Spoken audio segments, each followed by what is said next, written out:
Great. So PS, yeah, I think we get in there. So we're dealing with the merger, the proposed Yeah. merger, GCNA with GCA.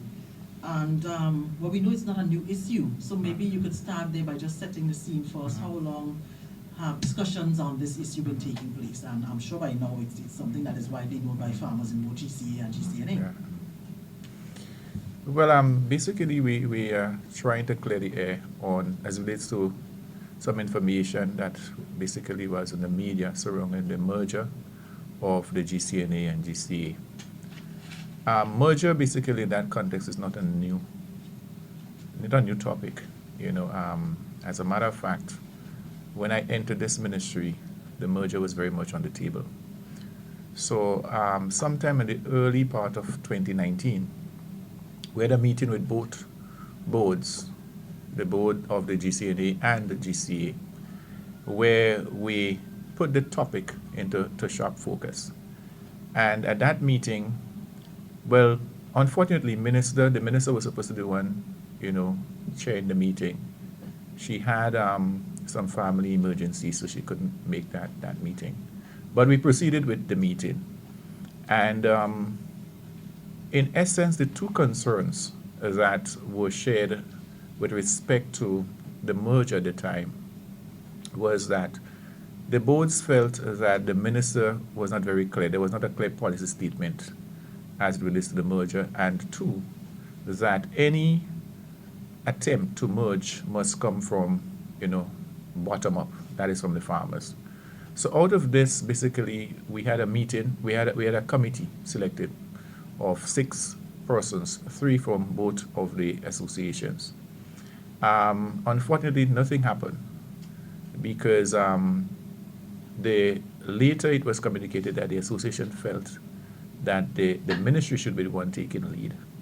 Subsequently, we then move to form another committee, and that committee basically then was ratified by the cabinet. So it's a cabinet-appointed committee.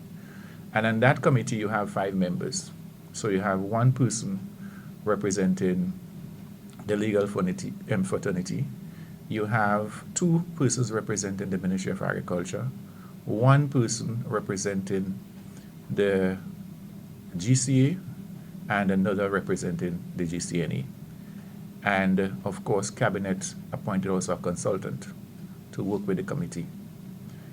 So following that, the policy directive was given via a cabinet conclusion, and the legal department started working with the committee. They sent documents to the committee, and really it was not, we weren't privy to the document, basically, because the committee actually working to get this going. And as I understand afterwards, also the draft bill was sent, and with some comments, questions for comments. Unfortunately, that this draft bill found itself in the media, right, in the media.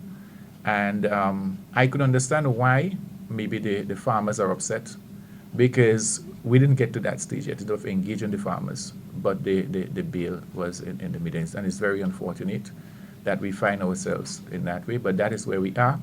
The cabinet has not made a final decision as it relates to how the process is going to happen, the merger and so on. And we are still in that stage where we are preparing, and I'm sure there are many questions back and forth from the legal department, and it works through the committee as set up. So basically that's where we are. So with it being in the newspapers now, that is definitely premature. What happens now? Does it in any way jeopardize discussions, or we just move along? Well, it is indeed premature that we, and it's unfortunate that it end up in the newspaper. But it means therefore that we just have to continue the process, continue engaging, at the right time with the farmers, and other stakeholders as we go forward. So I believe it's unfortunate, and really it gives a kind of ugly start to things, but I believe we can really, once we get to that stage where we engage the farmers and the relevant stakeholders, we should be okay.